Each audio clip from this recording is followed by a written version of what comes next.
Naniniwala si Jordan Clarkson na may lalakas pa ang Gilas sa Pilipinas, pero kailangan ma-figure out kung sino nga ba ang dapat magkakasama sa team.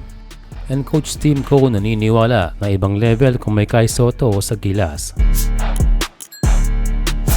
Bukod sa pag-build up ng chemistry, ay dapat nakasalang ang tamang kombinasyon sa talented team katulad ng Gilas. Dahil kahit anong galing pa individually, pero kung sablay ang kombinasyon, ay mahihirapan pa rin. Walang ibig sabihin dito na JC.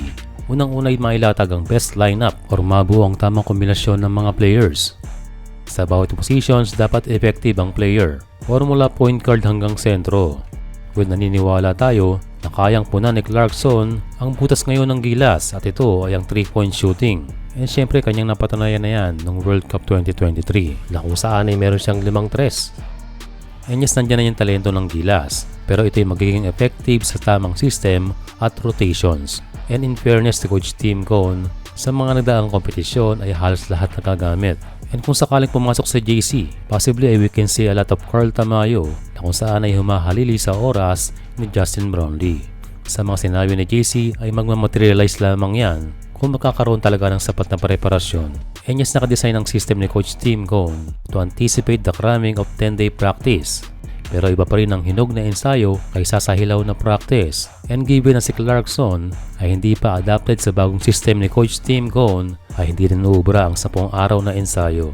Yes, NBA player yan, napakagaling kong make-up, pero mas lalabas ang kanyang laro kung mas matagal niyang nakasama ang kanyang mga teammates. Pero again, the same question, kailan ito mangyayari? Although marami pa rin sa team ngayon ang nakasama ni JC noong World Cup, kung sakaling magandang makasama niya muli si Renzo Bando. Samantala, inamin ni Coach Tim Cone sa Homer Says Show kasama ang Pauka Sports na iba talaga ang impact kapag may Kai Sotto sa team. Mahusay ang koponan ngayon dahil meron daw QNB, pero mas magle-level up ang koponan kapag nandyan si Kaiju. Ang maganda raw epekto kapag si Kai ay nasa team ay hindi sobrang magtutuon ng pansin kay Justin Brownlee.